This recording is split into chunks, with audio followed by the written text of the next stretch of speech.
Let's now get on with the official welcome to the conference. And it's a great pleasure for me to welcome to the stage, firstly, Albert Chan, who's the ULI China Mainland Chair. He's Director of Planning and Development at Shui On Land. Please welcome Albert Chan. Welcome to you all.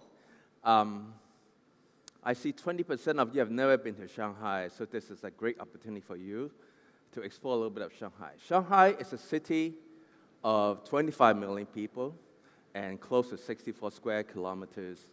So it's a huge city. It's not a regular city. So it really cannot be appreciated as a totality, but rather bits and parts. Shanghai is also a city that changed very quickly. I've been here 22 years. I'm still astounded every day. The changes is made constantly. And not only the change to be constantly, but that all the people in Shanghai seems to take these changes without much fuss. So actually, that one actually is very interesting to me. 3 years ago, we have the last ULI Asia Pacific Summit held in Shanghai. So I was thinking to myself, what has changed in Shanghai over the last 3 years? 3 years actually not such a long time. Well, I think in these 3 years, first I can think of is that Shanghai has really become a cashless society. So we talk about it a lot, but one day last year, my wife Annie told me, I no longer want your cash. I only want your money in WeChat, because she no longer carries her credit card and her cash, just the mobile phone. So that's something that actually people seem to just feel very normal about it. Everybody take it by stride, and everything seems to work. I'm kind of old-fashioned, so I still have my wallet. So actually, you can actually be a little bit slow about it, too. The other thing I would say is the mobike, which is called e-bike in some places. And it has changed real estate, especially residential real estate, because Shanghai is a city of subways and metro stations. And now the distance from subway to their home is measured differently, because now you can bike home. So what is called residential housing in relation to this metro is different. Then, of course, we have in Shanghai, in 3 years, we have much better waterfront parks, promenades. We have better curated small urban spaces. Of course, we have lots of shopping malls. And the cultural offering in Shanghai is much, much better now. I am a classical musical buff, so I have to say now, today, Shanghai is one of the best destinations for classical music concerts, which is quite astounding. Today, I'd like to make special recognition to our ULI China host committee. Not only did they help to program some of our events during these 2 days, they also helped program the tours for tomorrow. So please stick to tours tomorrow. So during the tour, please don't just look at the development, but also look at the places, look at the streets, and walk them, because Shanghai is very safe.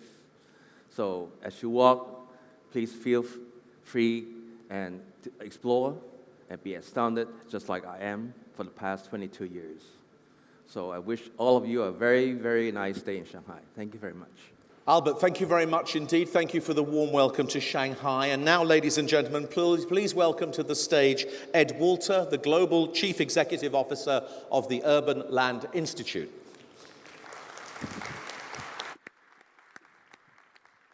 Well, good morning. Welcome to our 2019 Asia Pacific Summit. Given that I joined ULI in mid-June of last year, this is my first opportunity to attend the summit. And it's already clear to me that it will live up to its reputation as Asia's preeminent real estate gathering. What we will experience this week reflects the high value that ULI meetings provide as a place to learn, share ideas and opinions, and network. This week is a wonderful example of how ULI's culture of knowledge sharing is embraced in markets worldwide.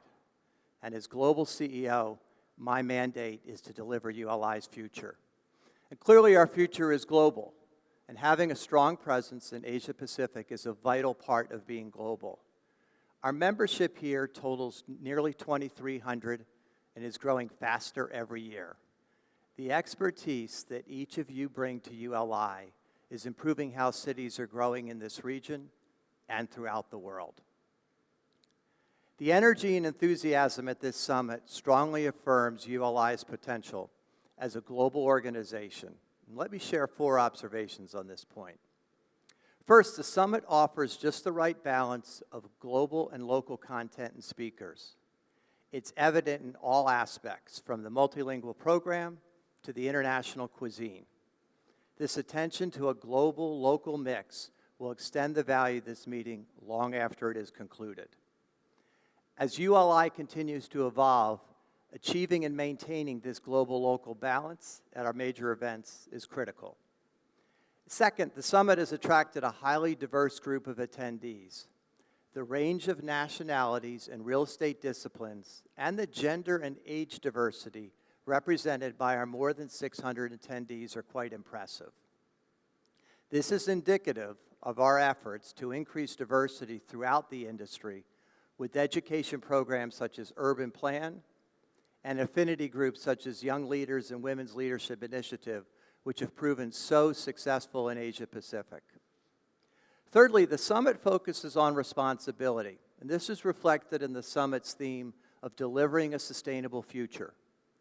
ULI's work plays a significant role in how cities grow for the future. We have convened more than 700 advisory service panels around the world, including here in the Asia-Pacific region, to help our cities become more sustainable, prosperous, and livable. We want to build on this work with more panels focused on issues of universal importance, such as increased housing affordability and improving resilience to climate change. And finally, the summit emphasizes the value of a great in-person meeting experience.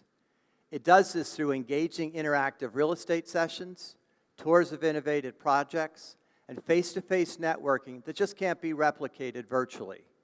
So I encourage each of you to share your thoughts freely this week. The essence of ULI is it provides a trusted place for real estate professionals to talk openly and candidly about what works and what doesn't. Now, this summit's success is a testament to the unwavering commitment of our Asia-Pacific leadership team.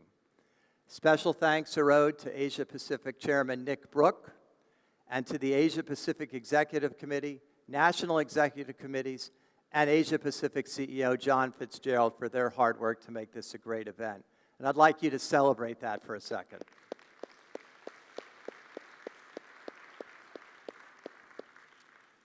We're also deeply grateful to all of our sponsors and corporate members for the substantial support that they have devoted to the summit and to our organization in general.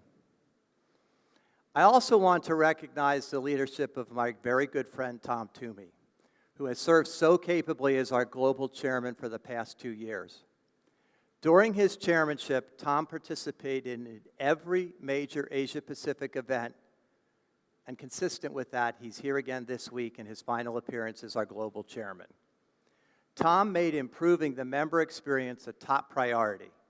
He sought to strengthen ULI through robust member engagement and impact, and to foster a philanthropic culture to expand our mission-focused work. Tom, please stand up and let us recognize you.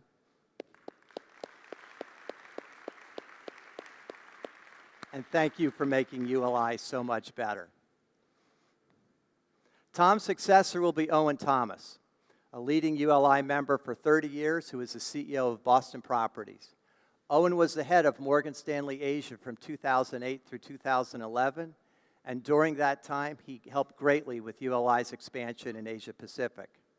His term starts July 1, and I'm incredibly excited to work with him, Tom, Nick, and the rest of ULI's leadership to continue our progress. So in closing, I want to thank you all for being here. I want to thank you for being part of ULI. Together, we are making our institute the leading global real estate organization that attracts and retains top industry leaders. We are the go-to place for industry information and expertise, and we are the provider of solutions to the most complex real estate and urban development problems faced by cities around the world. So with that, let's get started. We've got a very full and productive day ahead of us. Thank you.